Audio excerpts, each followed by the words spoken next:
What's up, family? Give this video a big thumbs up. Welcome back to the channel. So today we're going to dive into a hot topic that's been making waves, the debate over the HB1 visas and foreign workers. Okay, recently there's been some drama with MAGA world, with people questioning whether these visas are helping or hurting the United States.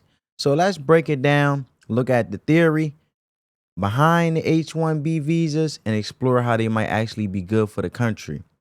Let's go. So first off, just to premise the conversation, what exactly is a H-1B visa?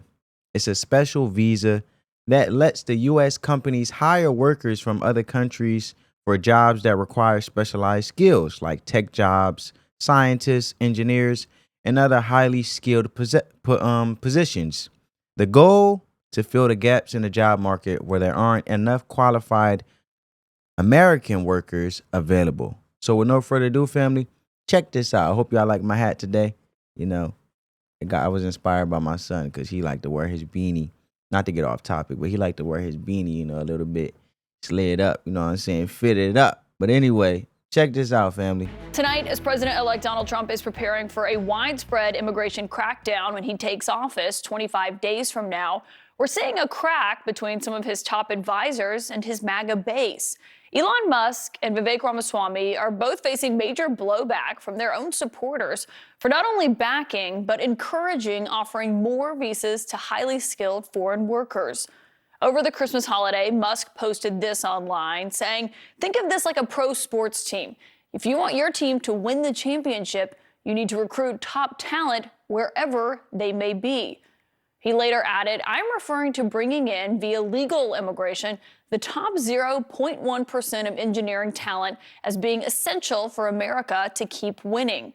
He's talking about H-1B visas, which allow employers to hire highly skilled foreign workers. Musk, who himself is from South Africa, said that he once had this kind of visa, and he's arguing that Silicon Valley is facing a shortage of excellent engineering talent, as he put it. But the annual cap on those kinds of visas right now is at $65,000, with another $20,000 for those who get a master's or a doctorate in the U.S. Musk is being backed up by his partner in Trump's government efficiency initiative, Vivek Ramaswamy. He says it's a cultural issue that there aren't more competitive engineers in the U.S. Now, before she add more, she go into more details, I just want to add a little bit more context, because you guys obviously heard her say about Elon Musk and Vivek Ramaswamy saying it's a cultural issue. But some people in the MAGA world have been upset because they feel that the foreign workers are taking jobs away from Americans. They argue that companies should hire U.S. workers first, and that bringing in foreign workers through H-1B visas could lower wages or hurt American workers. But here's the thing. HB1 visas, like she said, might actually be good for the United States in a lot of ways. And I'll break it down in a minute. But let's see what else she got to say, family. Here's what he said online. "A culture that celebrates the prom queen over the math Olympiad champ or the jock over the valedictorian will not produce the best engineers. A culture that venerates Corey from Boy Meets World, or Zach and Slater over Screech and Saved by the Bell, or Stefan over Steve Urkel and Family Matters will not produce the best engineers." Now, he's basically saying, Vivek Ramaswamy, he's basically saying, look, these high celebrities, these actors, the entertainers or actors, musicians, and so forth, basically they always are being touted as the ones that's the real deal, the ones that's always getting visibility. But the individuals who are actually, highly skilled in high skilled positions like engineers, scientists, mathematicians, etc., they are considered lame. You know what I'm saying? And these celebrity entertainers within the music industry, the filmmaking industry, and just overall, celebrities, they don't produce what's actually conducive for the country, in this case, America, in its entirety, that we continue to basically champion and feel like they are basically the way. They are the opportunists. They are the ones that actually achieve the opportunity that's conducive from an economic standpoint and conducive for the country as a whole, when it's really not. So basically, in simple terms, simplistically, the nerd is considered the lame, while the one that's actually having all the visibility, the celebrities, they are the ones that's actually, and you know, that have all the fame, they are the actual ones that are the be all, the one all be all. They are basically looked at. The lame is actually that has a high skill position that's actually good for the economy. They're considered lames.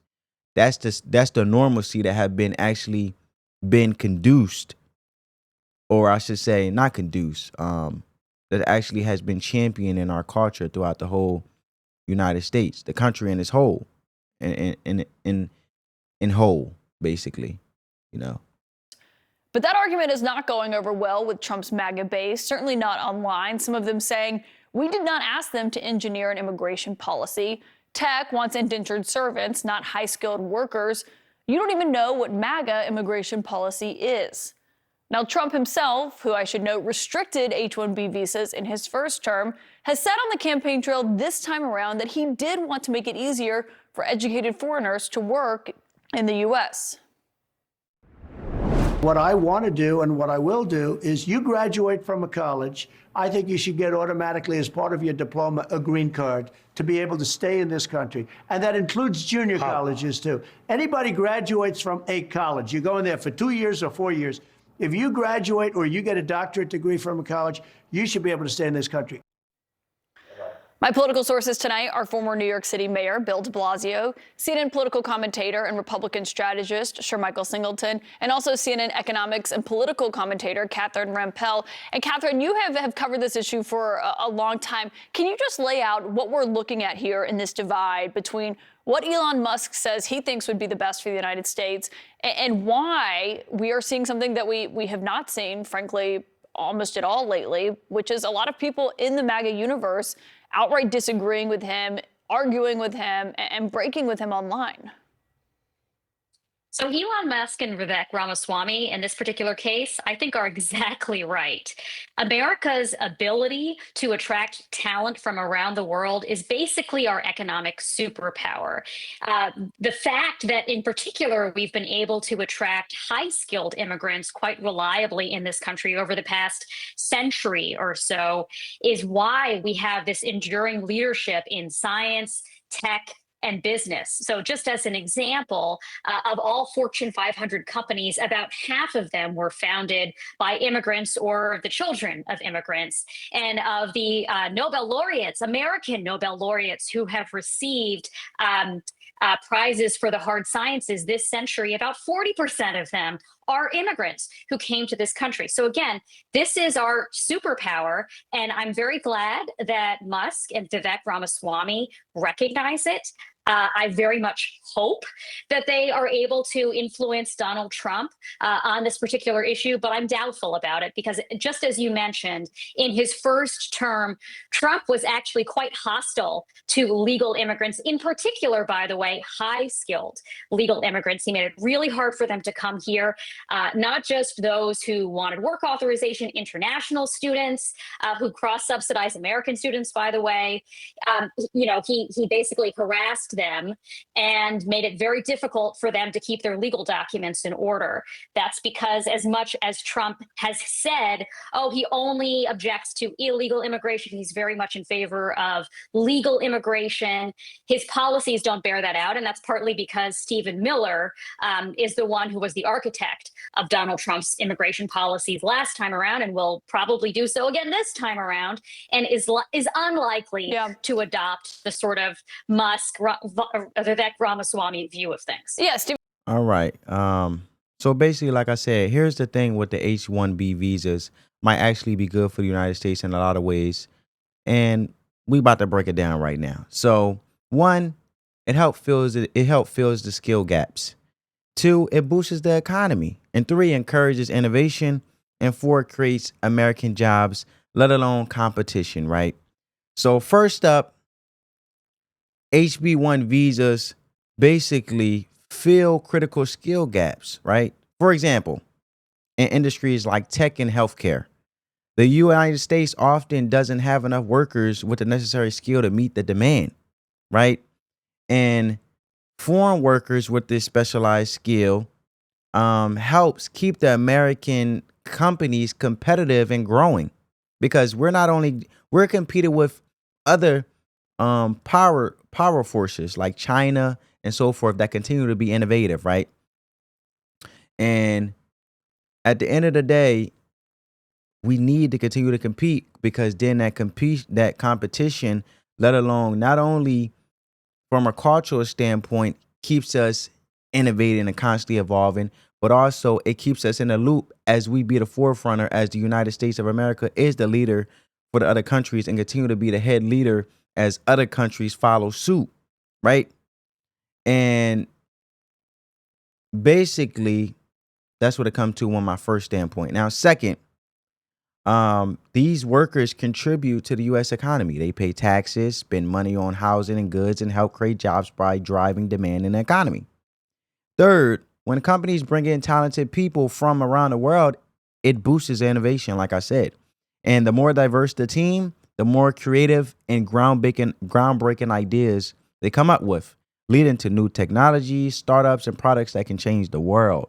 Like, for example, AI. It continues to evolve. AI continues to evolve. The technology with it continues to evolve. And the whole beneficiary of artificial intelligence in the first place. So, and finally, while some people worry that the foreign workers take jobs, studies show that foreign workers actually create more jobs for Americans. How? They help the business grow, which leads to more job opportunities for everyone, right?